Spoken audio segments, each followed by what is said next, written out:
Okay, well, tomorrow will be the day that we do the burping, so there's a few other things on this list that we're gonna test to. His fuel gauge quit working.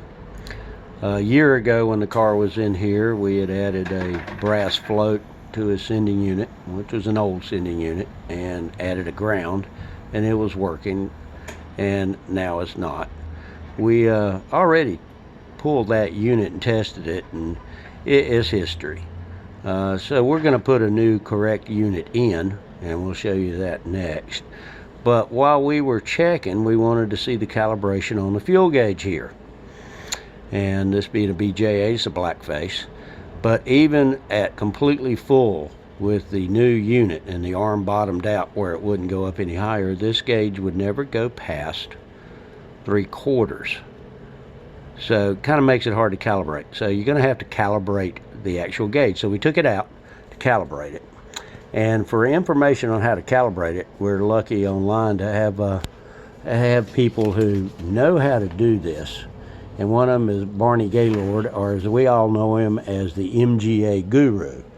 So if you go to his mgaguru.com, he has a wonderful article with pictures, descriptions on what you have to do to calibrate your actual gauge itself before you even bother with the sending unit, but how to do it. Ours did something just like this. It maxed out, it wouldn't get past that. And that falls into, we adjusted this one right there, just a hair up to get it to full. But you follow his instructions, and then after we tightened it down carefully, we put a little glue on it to keep it from moving again. But this will help you a lot. And it explains everything how to do. That's the MGA Guru.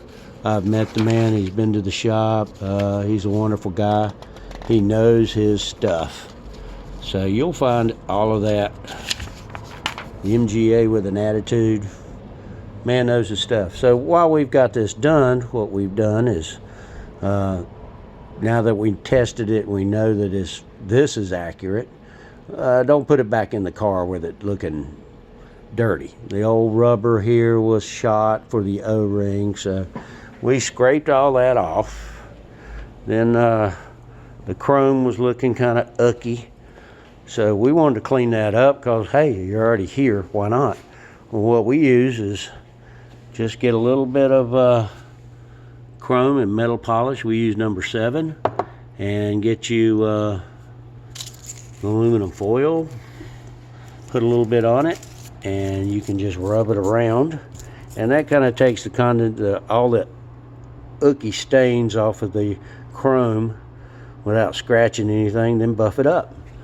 So after that, it's time for a new O-ring, and then this thing will be ready to go back in. So let's go over here. Gas gauges. All right, let's get them a new O-ring.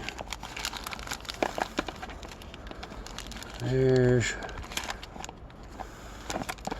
like the round ones better than the square ones. Get them a new O-ring. And we'll stick that on the back, which is hard to do one-handed, but it can be done. So we'll have a new O-ring seal against the wooden dash, and we've got a calibrated, we know, correct gauge that's been cleaned up. So when we calibrate and bend the arm to do the gas level in the tank, we know the gauge is already accurate. So the next segment will be on changing the unit out and getting it calibrated. That's it for now.